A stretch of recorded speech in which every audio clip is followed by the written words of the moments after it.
Martín, Nacho, ¿qué tal estáis? ¿Qué tal? Buenas Hola, tardes, ¿cómo andás? ¿qué tal? Buenas noches. Buenas tardes. Bueno, vamos a hablar de, como todas las semanas, de la guerra de Ucrania. Esta noche nos han fallado las mujeres, así que nos toca hacerlo a los tres solos. Charla de hombres, pero está bien. Bueno, Nacho, tú dirás, lánzate un poco a ver por dónde vamos a ir. A ver, esta semana el frente no tuvo grandes cambios en términos de intercambio de territorios. Kupiansk, Bakhmut, Advivka, Klinky, Zaporilla están todos en el mismo trámite de ataques rusos, resistencia ucraniana, algún intento de contraataque ucraniano que devuelve el territorio tomado en la semana por los rusos. Lo que sí sigue activo es el conteo de pérdidas a favor de Ucrania. Revisando las cifras de Advidka nada más, en donde ya se puede decir que el ataque ruso ha fracasado por la cantidad de pérdidas, al 12 de enero, ya estamos a 17, pero las cifras son válidas porque son representativas, un total de 488 pérdidas de vehículos rusos, 157 de ellos son tanques versus 37 vehículos ucranianos contra 20, y entre los cuales están 21 tanques ucranianos. Las proporciones son monstruosas. Rusia sigue enviando cantidad de material y de soldados en cargas suicidas y en lugares tan emblemáticos como en Stepove, por ejemplo, no logran pasar más allá del terraplén, no están pudiendo conseguir absolutamente nada. Y el otro objetivo que muy importante para Rusia, que era Krinky en la ribera oriental del Dnieper, están tratando hace meses de despejar la cabeza de playa ucraniana. Ahí la proporción fue de 33 vehículos con dos tanques ucranianos contra 20 tanques rusos y un total de 163 vehículos. Lo que no se mueve en el terreno se mueven las tablas de bajas y es evidente a esta altura que nuevamente Ucrania hizo bien en no retroceder y en crear zonas de exterminio en donde Rusia está pagando un precio altísimo. Y el último dato que tiro es que al menos en los videos que uno está viendo desde el frente, empieza a notarse que cada vez más aparecen vehículos anticuados en las filas rusas y un detalle más y mucha más tropa montada arriba de los vehículos, lo cual nos habla de tanto el riesgo que sufren la seguridad de lo que se supone que son vehículos de protección de infantería, están diseñados para eso, y el absoluto desprecio que está teniendo Rusia respecto a los soldados que envía a la picadora de carne. Así que lo que podemos decir es, frente activo, muy activo, continúan las pérdidas rusas y en el intercambio territorial Ucrania resiste a los estertores de una ofensiva rusa que empezó hace 2 meses y que en términos reales no llegó a ningún lado. No, es muy importante lo que dices, porque a veces yo creo que hay una mala interpretación en cuanto en qué consiste la guerra, por ir a la esencia. Y a veces pensamos que la guerra consiste en moverse, en avanzar, en capturar territorio enemigo. Y eso no es la esencia de la guerra, eso es la consecuencia de la guerra. La guerra consiste en destruir al enemigo. Incluso cuando se habla de una guerra estática o una guerra estancada, eso es la esencia de la guerra, destruir al enemigo. Y una vez destruido, vendrá la consecuencia, el movimiento en terreno. Lo hemos visto además durante esta guerra. Quiero recordar, por ejemplo, en el año 22, cuando Rusia estuvo atacando por sistema, ya no nos acordamos, en Izium, con unidades muy potentes de carácter mecanizado, tanques, por decirlo de una manera, y estaba todos los días haciendo ataques, con el mismo resultado que tiene ahora en Avdiivka. Y de pronto, aquella fuerza se agotó. Y de pronto vino el contraataque de aquel frente ¿Mm? norte, entraron hasta Kupiansk los ucranianos. Es decir, fue el agotamiento mediante la destrucción de la fuerza rusa la que permitió a Ucrania lanzar aquel modélico contraataque, porque todo el mundo ha llegado a la conclusión de que aquello fue maravilloso Pero hay que decir que estuvieron meses Ujú. resistiendo los ataques rusos, demoliendo las unidades rusas que estaban en esa zona. Y solo cuando se produjo aquella demolición vino el contraataque. Y las cifras. Esto es muy importante, lo digo porque hemos estado durante mucho tiempo jugando con las cifras, en un doble sentido. Uno, las cifras infinitas que se le dan a Rusia. Lo infinito no existe, por muchas campas que tenga Rusia. Lo que sí sabemos son las que ya ha perdido. Podemos asumir que es difícil determinar cuánto les queda, pero sabemos que es finito.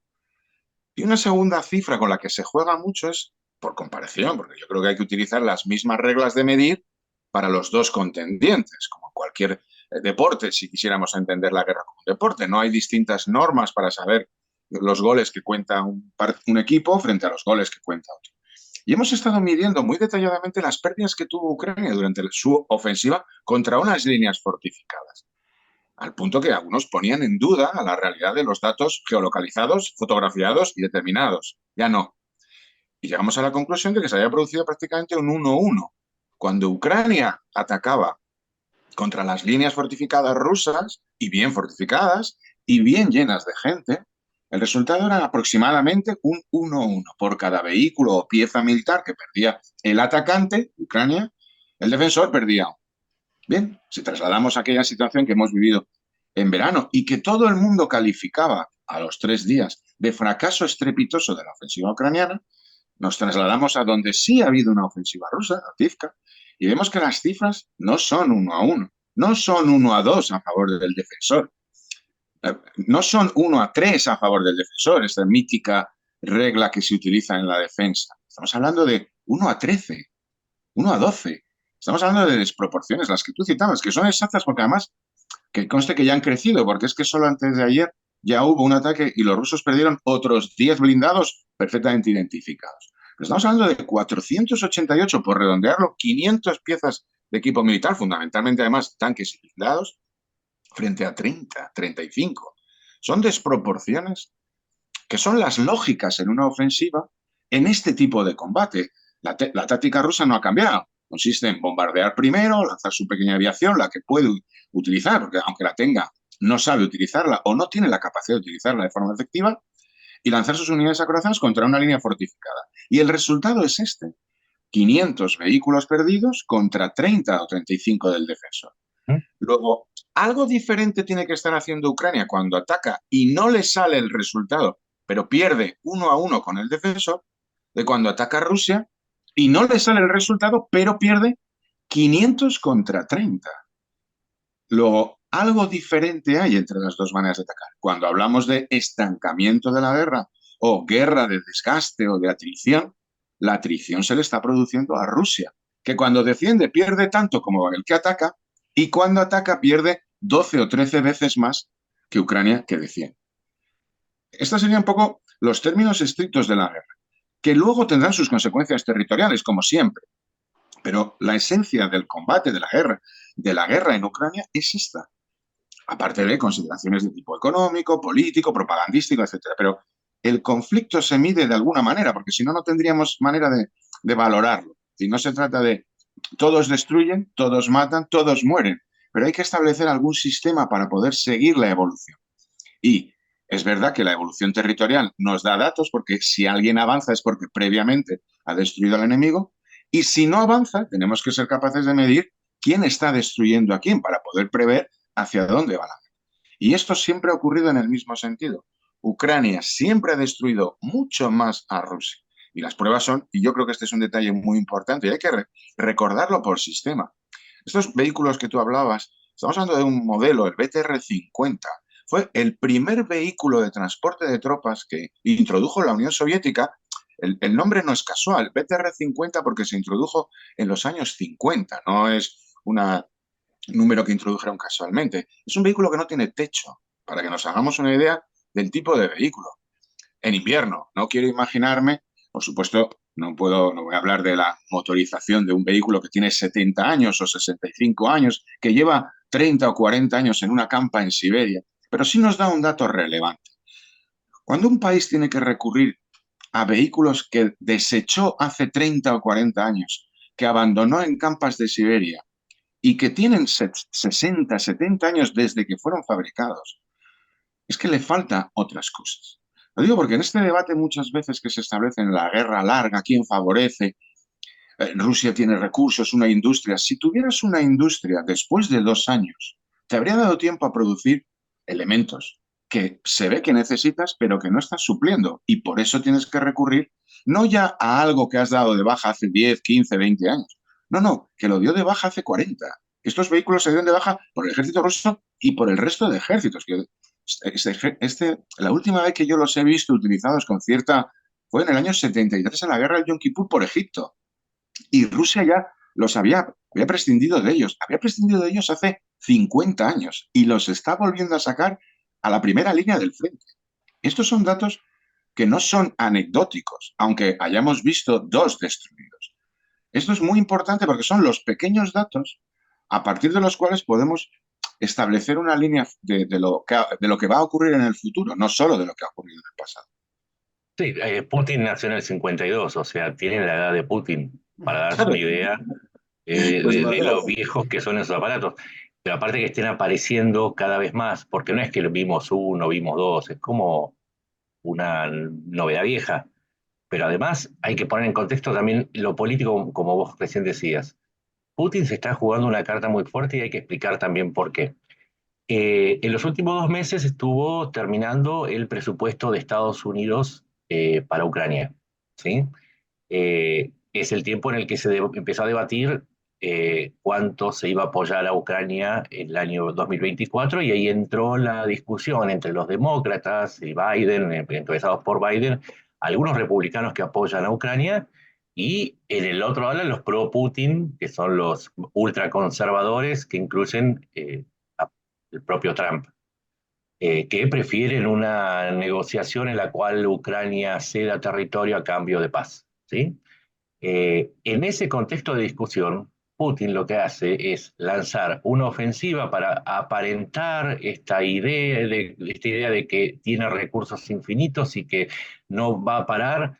Si uno empieza a observar la sincronicidad del lanzamiento de la ofensiva, empieza junto con la misma narrativa en Estados Unidos respecto a que Putin es infinito, Rusia es infinita, es imposible derrotarla y que Ucrania está perdida. Entonces, y el razonamiento es este. Si Ucrania está perdida, ¿qué sentido tiene darle los recursos de los estadounidenses a Ucrania en una guerra fallida? Entonces hay que también entender el porqué de esta locura de mandar cantidades cada vez mayores a una batalla que estaba perdida desde el principio, porque quedaba claro que si Ucrania había logrado penetrar en Zaporizhia, había establecido una cabeza de playa en Trinity, había avanzado hasta Klishchivka, rompiendo el famoso caldero de Bakhmut. Entonces estaba claro que lo único que podría haber obtenido Rusia en ese contexto es frenar a Ucrania. O sea, digamos que la ofensiva rusa fue para frenar a Ucrania, no para tomar terreno, porque no tiene con qué, y no es una cuestión de número. Esto lo aprendimos de adolescentes, el tamaño no importa, lo que importa es el uso. Y en lo militar pasa lo mismo. Esa es la explicación al por qué el entrenamiento, la diferencia tecnológica y la motivación son 3 elementos que están a favor de Ucrania objetivamente. Uno puede discutir si quiere horas, pero si vamos a comparar un T-70 y un T-90 con un Leopard 2 o un F-16 con un Sukhoi 34 y todos los que más o menos estamos metidos en este asunto sabemos la diferencia a favor. Y cierro con esto. Si Rusia no puede evitar un hecho inédito como el que se dio unos días atrás, que es el derribo del A-50, el avión de guerra electrónica y control aéreo más desarrollado o más tecnológico de Rusia, que entre sus componentes tiene, obviamente, por ser un objetivo de valor estratégico, tiene los elementos como para evitar ser derribado. Elementos de guerra electrónica, chaff, decoys, todo lo que vos te quieras imaginar tiene que estar en ese avión justamente porque para eso está, es para evitar ser derribado junto con la escolta. Si Rusia lo puede evitar, que el avión, que no puede ser derribado nunca, por primera vez sea derribado, ¿qué podemos esperar que esté sucediendo en el frente con el resto de los equipos? Llámese tanques, llámese helicópteros, llámese lo que ustedes quieran. La diferencia tecnológica y de entrenamiento y de motivación es un intangible que no están teniendo en cuenta los que cuentan soldaditos y dicen, claro, este tiene 20, este tiene 30, entonces va a ganar el que tiene 30. No siempre es así. Yo creo que explicas la esencia. Es que todos los movimientos militares rusos, desde hace ya muchos meses, pero desde luego, digamos, desde verano para acá, no son movimientos militares en sí mismos. Claro que tienen un contenido estricto de combate, ¿no? Pero son la manera con la que quiere hacer política internacional Putin. Y es exactamente lo que tú dices. El relato, que es en lo que está siempre Rusia, el sistema, el relato consiste en no hemos ganado la guerra, pero no nos van a poder derrotar. Luego, las inversiones que vosotros hagáis en Ucrania, en, olvidados de la expectativa de volver a las fronteras. No nos vais a derrotar. Vamos a estar aquí aguantando lo que haga falta. Va a ser una inversión fallida para vosotros. Va a ser, porque juegan con esa psicología profunda, va a ser gastar dinero como en Afganistán. Al final os tendréis que ir y caer. Ujú. Un poco Es lo que el dijo Mike relato Johnson hoy, profundo. sí. Le Ujú. importa muy poco gastar 15.000 soldados en 2 meses o 20.000 muertos en Avdiivka. A ver, Avdiivka es un pueblo que tiene 10.000 habitantes, un pueblo de las afueras de Donetsk. Pero perder 15 o 20.000 hombres muertos es equivalente a lo que toda la Unión Soviética perdió en 10 años de guerra en Afganistán. Eso se va a notar en muchos sitios, porque estamos hablando de, no es la invasión, donde perdieron muchas tropas, no es una gran batalla que digas, lo va a decidir todo. Es un pueblo de mala Ujú. muerte, podríamos decir, con todos mis respetos para sus habitantes, pero para entendernos, ¿no?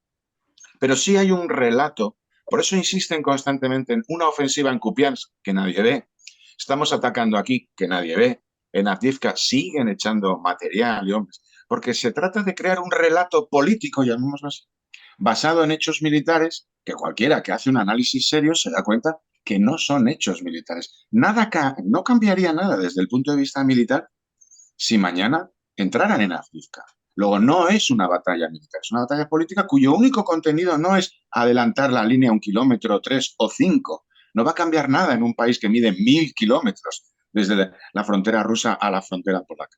Pero sí, ese es el relato. Por eso, digamos, no debemos perder nunca de vista. Yo creo que es buenísimo que lo hayas puesto, que aquí no estamos solamente contando tanques, que son el elemento, llamémosle, militar del análisis de la guerra, pero tenemos que ser capaces de ver no solo esa rama, sino el bosque en su mayor complejidad. Y esta parte del relato es la verdaderamente importante para Rusia. Ya saben que no van a ganar, ya saben que han perdido su ejército, pero quieren no perder lo que han ganado, porque lo que han ganado es la supervivencia de Putin. Está jugando por su supervivencia en la idea de vas a terminar abandonando a Ucrania, luego al final podré poner yo en la historia que gané, aunque sea 1 billorrio o 3 billorrios.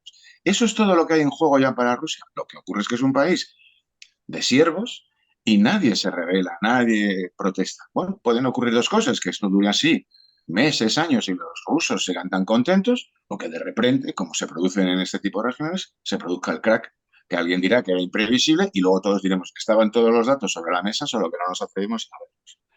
Yo lo veo así. Sí, y además estamos hace un mes venimos aguantando que desde la propaganda se dice, no, ya perdió Ucrania, que es lo mismo que venimos escuchando inclusive desde antes Desde hace de febrero del 22.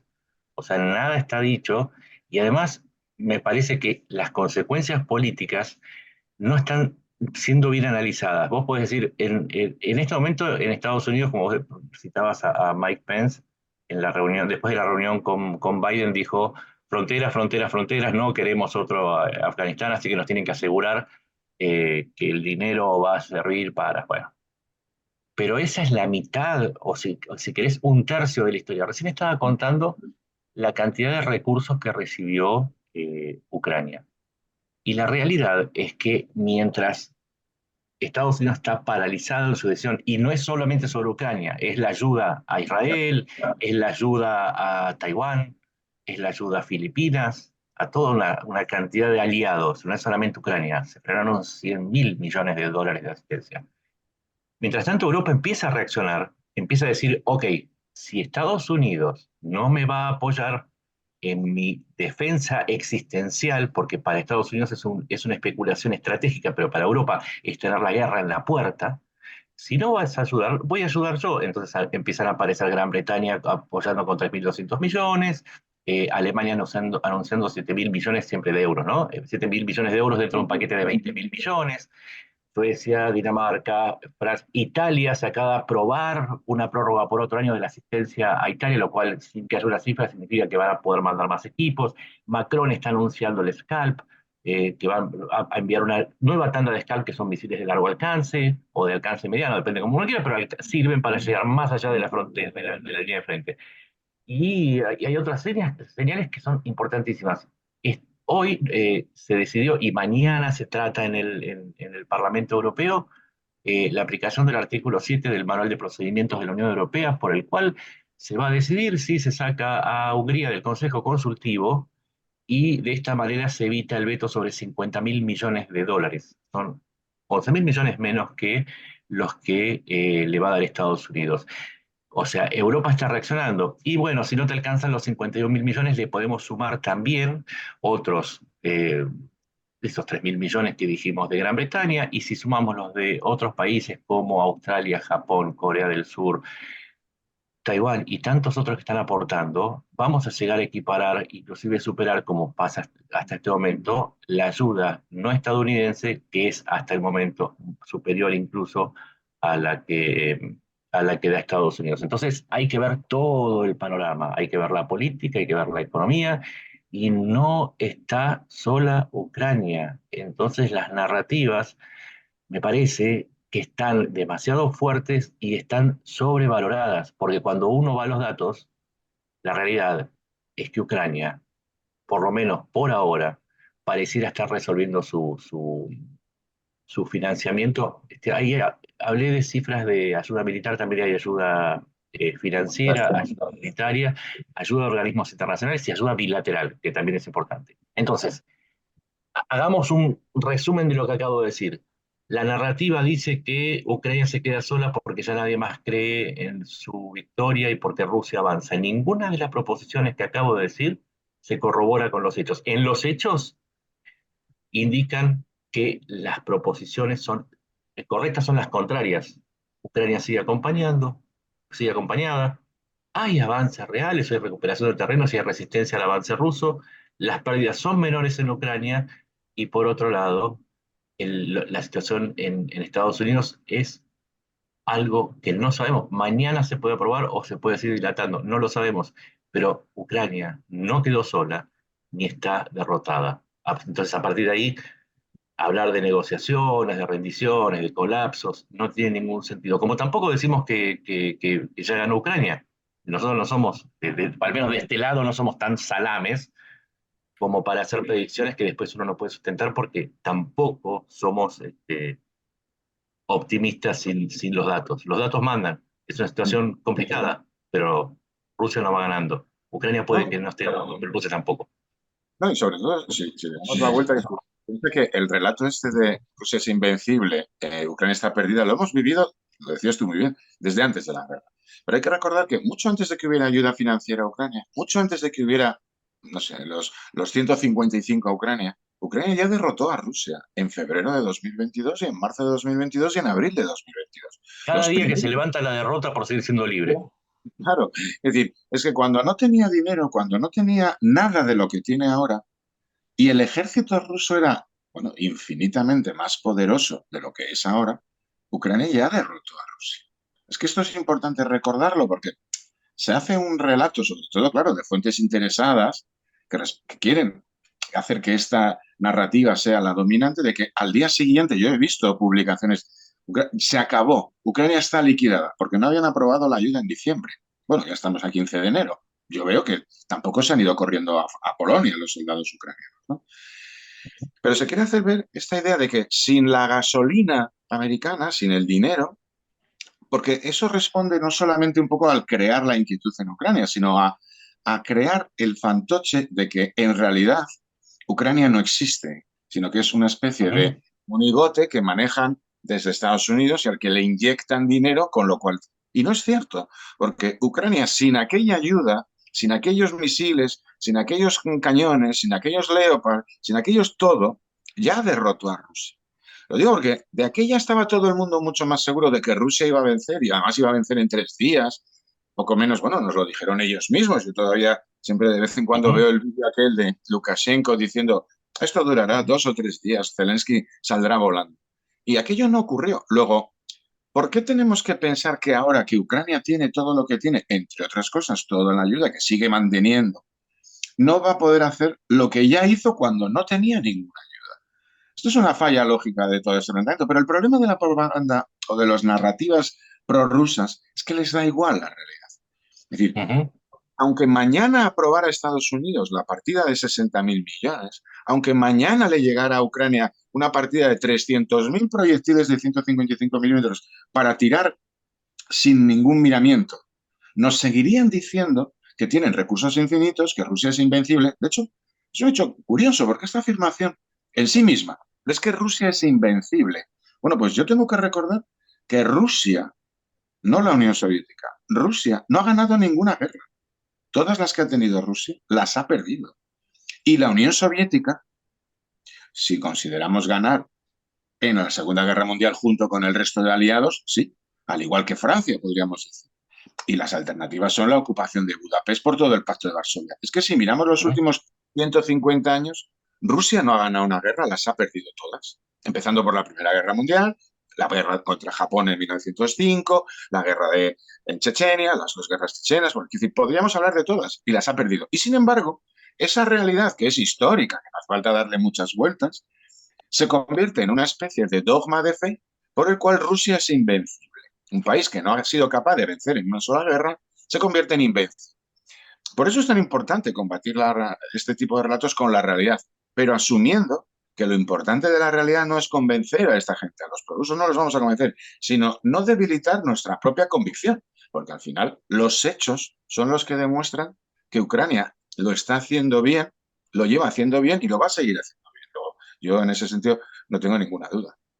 Ahí retomo lo que vos decís, el despersonalizar y tomar a Ucrania como monigote. Ya lo hemos hablado en alguna ocasión, el tema de la artillería, ¿no? Que dicen que Rusia está tirando 10.000 unidades de artillería por una cifra que salió, creo que en New York Times, lo cual me resulta raro porque si para poder lanzar 10.000 por día debería producir 4 millones anualmente, 4 millones de rondas de municiones anuales. La inteligencia ucraniana dice que producen 2 millones, la inteligencia occidental también coloca el mismo lugar, y suponiendo que sumando el millón todavía de los norcoreanos iraníes, ni siquiera llegan a los 10.000. Pero vamos a los datos, porque siempre somos esclavos de los datos para no caer, para no convertirnos en putinistas. Estaba midiendo los datos de Andy Perpetua que lleva sobre las pérdidas de los dos bandos, que tiene la particularidad de agregarle el causante de la baja. Me tomé el trabajo de medir entre el 8 y el 14 de enero las bajas una a una.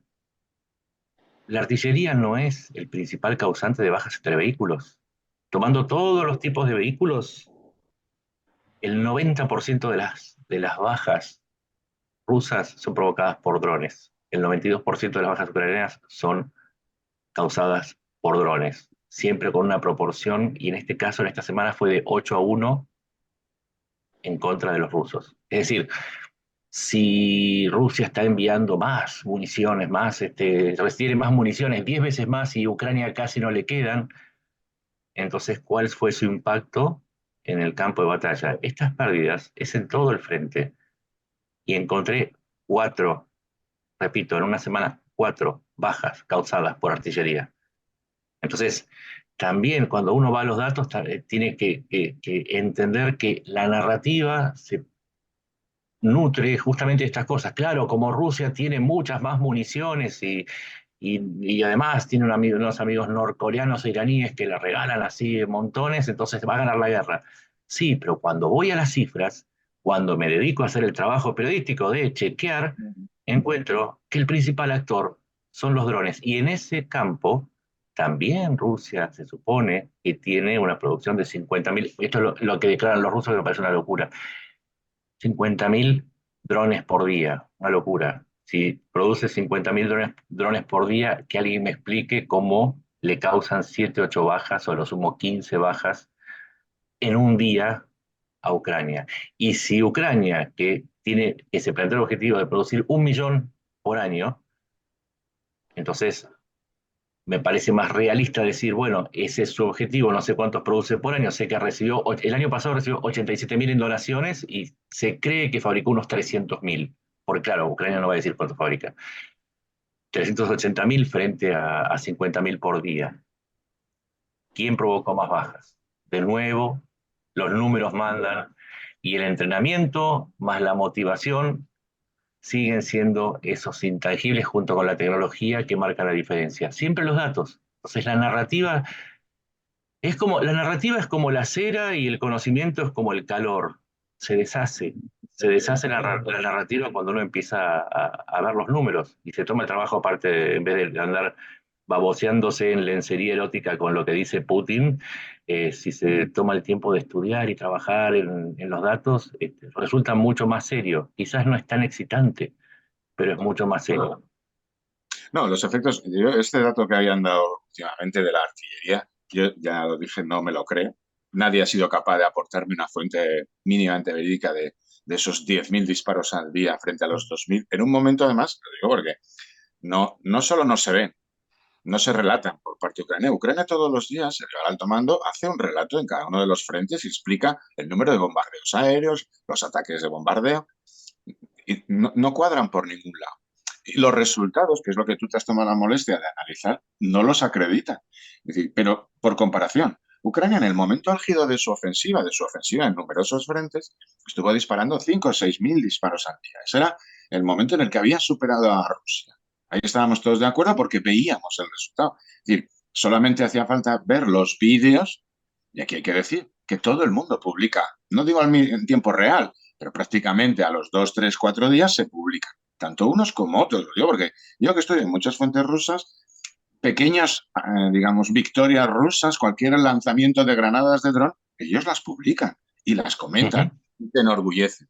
Luego, no parece muy lógico que si son capaces de publicar un vídeo en el que destruyen algo que dicen que es un soldado ucraniano en un pueblito, no nos estén publicando los éxitos que tendrían si disparasen 5 veces más de proyectiles que Ucrania. Y no los vemos. Pero es que por si hubiera alguna duda, porque puedo decir, bueno, es que justo donde los publican yo no los veo. Hombre, cabe esa posibilidad. Está el análisis que tú haces. Si estuvieran disparando 5 veces más de artillería o dispusiesen de 5 veces más de drones, 4 o 6, da igual, son ellos los que dan las cifras, las que producen esas anomalías entre lo que dicen que hacen y los resultados que producen eso. Veríamos. Es que yo creo que la clave es esa. Si tú consigues demostrar al mundo que obtienes 6 objetivos, algunos de los cuales son una barca cruzando el Dnieper, un todoterreno en no sé dónde, de vez en cuando un blindado, y dices que estás atacando con 5 veces más de artillería y 3 o 4 veces más de drones, o eres muy malo utilizando la artillería y los drones, o algo falla en la ecuación. Y esta es la clave. Y como yo Sí, ya te sé falla la que los prueba. rusos Sí. con las matemáticas son buenos, lo que pasa es que inflan los números de manera previa. El problema no es que no sepan el resultado, el problema es que establecen el resultado con carácter previo. Necesitan vender exactamente lo mismo que hablamos antes, un resultado que es político. Somos invencibles. Da lo mismo lo que le deis a Ucrania, nosotros vamos a tener más. Por mucho que le deis 3.000 proyectiles más de artillería al día, por mucho que le deis 5.000 drones más, nosotros decimos que estamos produciendo 50.000 drones, que estamos, bueno, debe estar ahora la línea férrea de Corea del Norte transando China por Siberia hasta el frente, que no debe haber ni un hueco de todos los trenes con munición que están llegando, que yo también quiero saberlos. Que no me das la Reemplazaron cabeza. deben haber reemplazado los trenes por una cinta transportadora para que no frene, porque si no, no alcanza para explicar. Sé que me Más vas a acordar porque es parte de una lógica, porque además de la guerra hay ciertas cuestiones de lógica que son interesantes. A mí me hace acordar el tema de las creencias a una anécdota de Corea del Norte, uno de los aliados de Rusia y uno de los horizontes que parece que es hacia donde se dirige a Rusia, que decían y convencieron y tomaron como estatuto de verdad de varias cosas, como por ejemplo que el líder había creado la hamburguesa, había jugado en la NBA, pero la más curiosa de todas es que, y esto es real porque lo chequeé, es que habían lanzado una misión al Sol y que no se habían quemado porque fueron de noche. Esto es real, ¿eh? Es real. Y bueno, pero es que dentro de esa lógica de sociedades dispuestas o de seguidores dispuestos a crear cualquier pavada, el hecho fáctico no entra, no entra. Entonces, claro, son soluciones norcoreanas para problemas en el frente.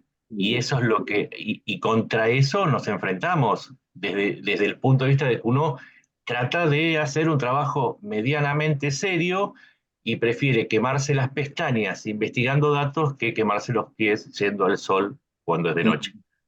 No, aparte, llevamos mucho tiempo. Yo es que es un punto que a mí ya casi me agota, pero bueno, es un ejercicio necesario porque es una guerra infinita la de la propaganda, ¿no? De afirmaciones sobre datos que son no solamente insostenibles, sino que se caen a los 15 días. Yo todavía recuerdo cuando se nos afirmaba desde múltiples fuentes, algunas de ellas, digamos, presuntamente serias, dotadas de un cierto prestigio, que Rusia fabricaba 1.200 tanques, 1.200 tanques al año. No, no, lo digo porque, claro, ya pasó un año de aquello. Y yo todavía estoy por ver dónde están los 1.200 tanques que han producido en este año. Porque si estuviéramos ¿Mm? hablando seriamente de estas cosas, se daría una paradoja, y es que en estos casi 2 años, 23 meses que llevamos, Rusia habría sido capaz de fabricar nuevos casi tantos tanques como todos los que ha perdido. Luego Y serían estaríamos todos, viendo, y y serían serían todos todos T-90 o nuevos. Armatas. Claro. Exactamente, y serían todos nuevos, los últimos modelos, por decir uno, el T90M, que este sí sabemos que fabrican. Claro, lo que no nos dicen es que fabrican 6 al mes. 6 al mes, al cabo del año son, vamos a redondearlo, 100. En el mejor de los casos fabrican 100 al año. Y yo estoy siendo Hay, optimista. hay una Y en forma esta muy negociación sencilla. pasa lo mismo.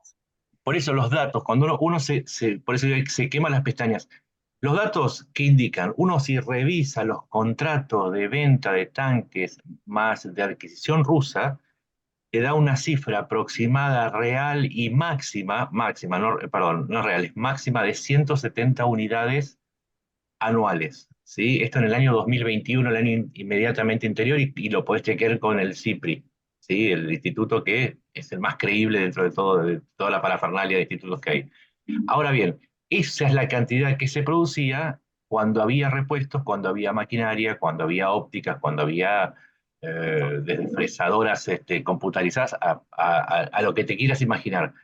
A la fuerza, después de las sanciones, después de la pérdida de las fuentes de provisión de materiales, y suponiendo que se hagan el mayor esfuerzo, los T90 que salen, vamos a suponer que hayan aumentado 250, vamos a ser absolutamente optimistas, supongamos que son 300, pierde 1.500 por año, y el resto que son, vienen de los pudrideros y son o dos, o versiones recauchutadas, refritas de modelos viejos que no fueron diseñados para el actual campo de batalla, o T90 que se venden como nuevos, pero que carecen de los instrumentos básicos para un campo de batalla moderno. No, no tienen la misma óptica que los T90 de antes de la guerra, no tienen los mismos sistemas de transmisión, la terminación, incluyendo la terminación de elementos internos, como decía recién, la transmisión, por ejemplo, vos tenés que tiene márgenes de tolerancia y uso de metales especiales para poder funcionar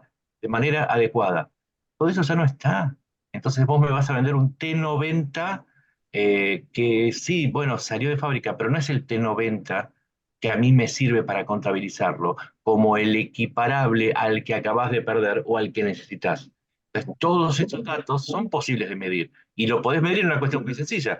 Vas en este año a las cifras de abandonos de equipamientos y las cruzás con los modelos y los T90 cada vez más los abandonan por desperfectos. ¿Y eso qué significa? Que se corrobora la hipótesis que la producción puede haber aumentado el número, pero no la calidad. Y eso implica en la guerra que el tanque que vos mandaste lo vas a perder inclusive antes de llegar a ver al enemigo y se lo vas a tener que entregar para que, bueno, se lo quede como trofeo. No, y en la misma línea, yo, desde la fuente, digamos, desde el lado prorruso, en Ucrania está sola, sus aliados la abandonan, pero no nos explican muy bien quiénes son los aliados o suministradores de Rusia. Sabemos todos que son Corea del Norte e Irán.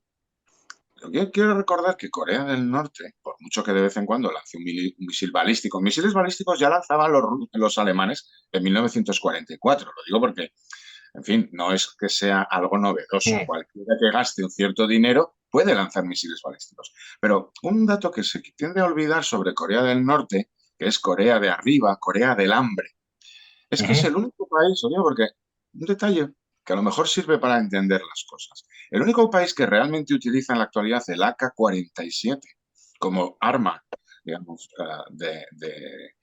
en funcionamiento del ejército es Corea del Norte. Todos los demás países que utilizaban el AK-47 hace ya décadas que se pasaron a la siguiente versión, el AK-74, el AK-12, en fin. Lo que ocurre es que todos en general seguimos utilizando aquella terminología, el AK-47.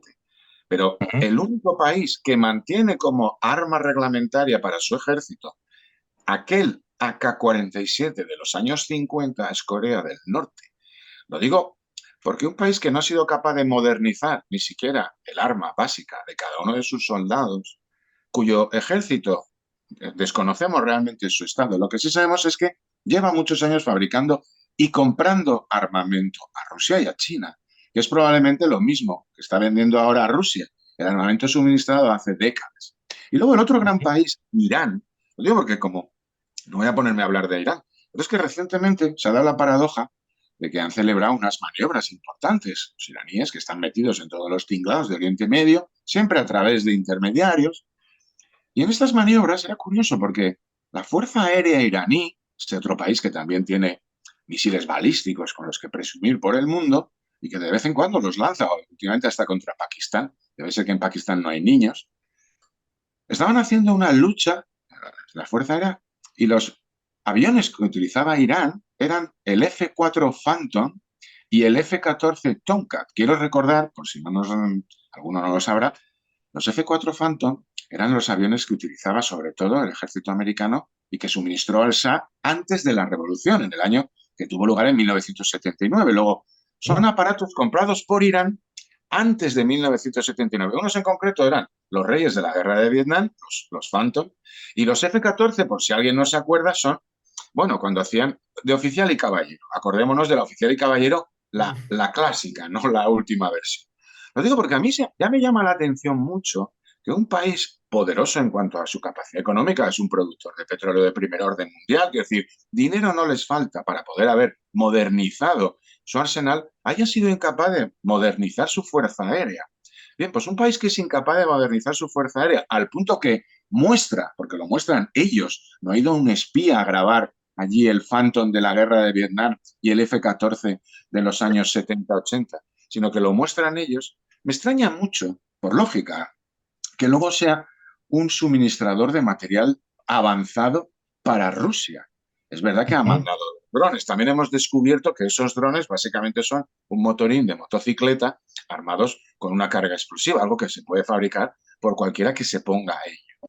Lo que ocurre es que si se montan con un suficiente número, hacen daño, como todo. Un sujeto con una escopeta de caza también puede matar a un general, al más poderoso. Pero eso no significa que la guerra se haga con escopetas de caza o de perdigones. Lo digo porque cuando insistimos mucho en esa falta de ayuda o esa soledad de Ucrania, que no es tal, es conveniente también echar un vistazo a ese otro, que en primer lugar era ese ejército que no necesitaba de nadie, sino que suministraba a él a otros países, que ya está teniendo que depender de otros, y esos otros no son precisamente Alemania, no son precisamente Estados Unidos, no son precisamente países punteros, aunque solo sean estos pequeños ejemplos que puse para entender de quién estamos hablando. No estoy hablando de cuestiones ideológicas, o me caen bien o me caen mal. Son hechos muy claros de el tipo de bastón sobre el que se tiene que apoyar Rusia, que ya es bastante, digamos, revelador que necesite un bastón, pero que el bastón que sobre las dos muletas sobre las que se apoya sean Irán, el país cuyos aviones tienen al menos 40 años de uso en el propio Irán, y el otro, que es el único país del mundo que sigue utilizando el AK-47 como arma reglamentaria de su ejército, creo que son algunos datos. absolutamente. Por eso, como siempre digo, hay dos trincheras, la del frente donde van los valientes y la de la batalla de la narrativa donde estamos los que somos necesarios, porque no nos alcanza la valentía para ir al frente. No, no, porque en mi caso creo que ya pasé el límite de edad, pero eh, y de cigarrillos. Pero creo que hay que seguir presentando batalla con datos. Datos, porque en el fondo de lo que se trata de esto es de que la gente lo lea uno, lea al otro lado y tiene que enterarse de cuál es la verdad. Uno le ofrece datos y después quiere seguir creyendo que Norcorea realmente llegó al sol y yo ya ahí no puedo hacer más nada excepto decirle que tenga mucha suerte y que se vaya a Pyongyang de vacaciones y a la vuelta hablemos. Pero nada, nuestra pelea es esta, es lo mínimo que podemos hacer frente a una situación que, más allá del conocimiento o de las cosas, tiene un lado moral que nos interpela permanentemente y que no queremos dejar pasar como si fuese nada más que una guerra que sucede ahí a lo lejos. Lo que se juega justamente algo tan importante como la libertad de un hemisferio y es ahí donde el decir la verdad o el tratar de aportar datos para que la gente piense en el sentido correcto, que lo que existe, porque arriba está arriba de abajo y el agua moja, y Carlos Vives tiene unas letras horribles, hay verdades que son inmutables en el universo. Entonces, ahí tenemos que actuar, ahí tenemos que seguir trabajando. ¿No? Es nuestra tarea, es la que nos tocó hacer como a otros tipos con unos cojones del tamaño de una casa de 5 cuartos, están en el frente peleándolo, hombres, mujeres, viejos, jóvenes, que la están haciendo. Nuestra tarea es estar en la retaguardia tratando de decir las cosas de la mejor manera posible y con la mayor veracidad que se pueda. No, y luego, esa labor que a veces nos toca hacer un poco de contrarrestar, es casi una labor imposible. Lo digo porque ya históricamente, yo te estaba pensando mientras hablabas, en dos aspectos. Durante la Segunda Guerra Mundial, al final, estoy hablando de diciembre del 44, con la famosa ofensiva alemana de las Ardenas. Quería contar dos anécdotas para que entendamos cómo a veces la realidad que ahora, históricamente, la vemos tan clara. Alemania perdió la guerra en el 41, todo el mundo está de acuerdo en eso, por decirlo así. Pues en diciembre del 44, cuando estaban a punto de entrar en Alemania por todas partes, lees los diarios de los combatientes alemanes, incluso las cartas que intercambiaban con sus familias, gente que estaba combatiendo en las últimas realmente, que apenas tenían gasolina para sus tanques, que sabían la realidad del frente, estaban confiados en que iban a vencer. Uh Ellos -huh. transmitían esa idea a sus familias y sus familias, que estaban siendo bombardeadas de aquella manera, como se bombardeaba en el año 43, 44, que se bombardeaban ciudades enteras, que se oscurecían de una manera y amanecían, sin, digamos, como una gigantesca pira, estaban convencidos de que iban a vencer. Pero no solamente ellos, porque podemos decir, bueno, ellos estaban bajo un régimen totalitario que les tenía, digamos, comido el cerebro. No, pero cuando uno lee periódicos, yo puedo invitar a todo el mundo, porque en España teníamos pues algunos periódicos como La Nueva España, el ABC de la época, periódicos, es verdad que vivíamos en un régimen franquista que tenía claras vinculaciones con los sistemas fascistas, un cierto o un notable agradecimiento por la ayuda de la Alemania nazi y la Italia fascista durante la Guerra Civil.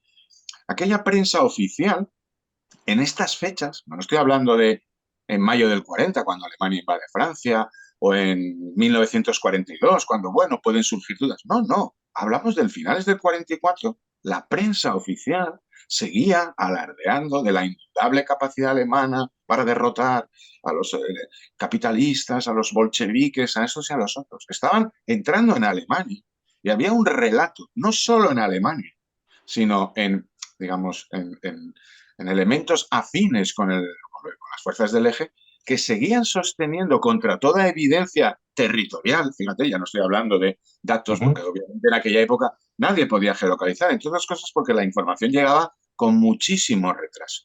Pero aunque llegase con retraso, llegaba. París ya había sido liberada, Varsovia estaba siendo liberada, los rusos estaban llegando a Praga, Italia, Roma había caído en junio, estaban en los alrededores de Bolonia. Pues incluso con la evidencia territorial de todo eso, había prensa que seguía sosteniendo exactamente el relato de la Alemania que terminará. Por eso surgió o enganchó con tanta fuerza todo aquello de las armas mágicas, de las, digamos, la tecnología, Wunderwaffen, las las Wunderwaffen, Wunderwaffe sí. alemanas, que era aquella manera con la que iban a dar la vuelta a la realidad, a través de la magia. Porque en el fondo esa es la conexión lógica que hay entre armas mágicas y estamos perdiendo la guerra. Exactamente lo mismo que nos ocurre ahora.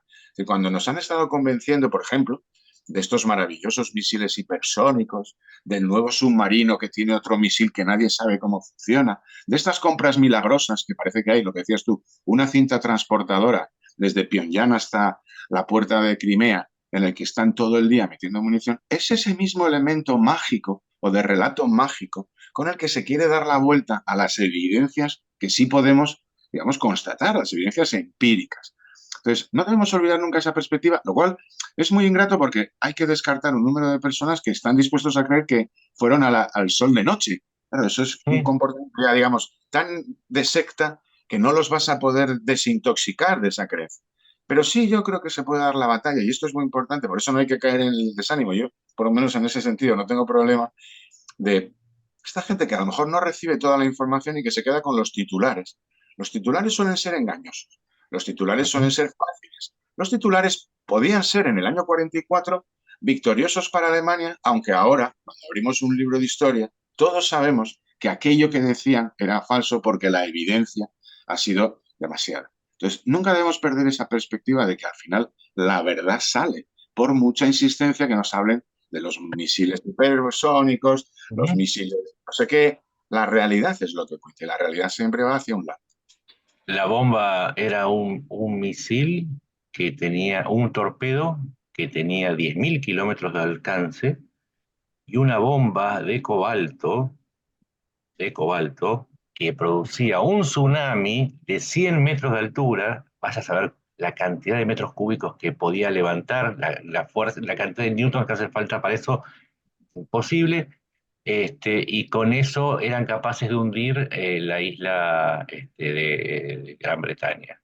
No, Maravilloso, no, maravilloso. Y uno entiende por qué, uno, claro, se ríen de los que creen que una vez que se mueren van a encontrarse con 72 vírgenes en el paraíso, pero los que en Occidente creen las taradeces de la propaganda rusa no son muy diferentes. Es no decir, somos. la capacidad de sinapsis es la misma. Sí, Entonces, sí. por eso decía, hay un grupo de gente que quiere creer que arriba es abajo y abajo es arriba. Mucha suerte, Alú Akbar, o no sé cómo se dice, y que el Espíritu Santo te acompañe, y ojo, lo único que les digo, ojo con el jugo que les sirve el reverendo si van a Guyana, porque son carne de cañón para caer en la primera tanda de cuando lleguen los mozos. Sí, sí, sí. Si queréis lo dejamos por hoy y proseguimos Nosotros ya podemos seguir tenemos la horas, próxima ¿eh? semana. Sí, no, Con bueno, Martín, en algún con momento Martín lo podemos tenemos seguir horas. No, esto es muy interesante porque lo que estabas diciendo, que decir, fíjate que además el mismo tipo de propaganda que se van vendiendo en Ucrania, se ha reproducido de manera absoluta, no solamente con los palestinos, sino sobre todo, fíjate, yo me ha llamado la atención con los huthis de Yemen, ¿no? Cómo han sido capaces de vender vídeos y titulares y anuncios de han destruido un portaaviones americano. Es decir, solamente la fórmula. No, no, yo lo he visto, pero han hecho vídeos. Hay canales, uno en concreto mexicano, y tiene cientos de miles de visitas el vídeo que se titula ¿Los Houthis han hundido un portaaviones americano? Es decir, solo formular la pregunta ya es ridículo, porque vamos, sería la noticia bomba desde la Segunda Guerra Mundial, pero formulan la pregunta, consiguen tal, hacen cuenta en lo que quieren, da lo mismo, porque además es una divagación absoluta basada en la nada y que concluyen en la nada. Pero, ¿cómo son capaces de crear expectativas que obviamente les duran 3 días, pero no importa, porque hay gente que es capaz de reconstruir su nueva expectativa en el siguiente vídeo, en el siguiente titular, en el siguiente rumor, de una manera que a mí se me escapa la lógica. O sea, no puede ser muy convencido, puede pertenecer a una secta. Oye, pero en algún momento, yo tengo esa esperanza, digo, en algún momento te tienen que decir algo que te rechine en la cabeza. Pues no, no solo no les rechine, sino les pueden... Es decir, que si mañana sacan Rusia ha mandado una misión al Sol, pero, y además han estado, porque lo han hecho por la noche, lo van a repetir, porque no les va a rechinar nada en la cabeza. Es algo extraordinario, ¿eh? Se van a tomar el juguito diciendo, y encima van a decir, y voy a bajar de peso. Y sí, vas a Sí. bajar de peso porque te vas a descomponer cuando estés bajo tierra, sí. Pero sí, es que funciona así. Igual yo cuando estoy aburrido y deprimido y me siento poco, voy a ver esos videos y me doy cuenta que tan mal no me va. Es solo un No, buen no, antidepresivo. sí, sí, muy buen antidepresivo, sí, señor. Bueno, chicos, si queréis lo dejamos por hoy y nos vemos la Venga, próxima semana y como siempre, muchísimas gracias. Gracias a vos. gracias Buena a ti. semana. Gracias. Hasta luego. Igualmente.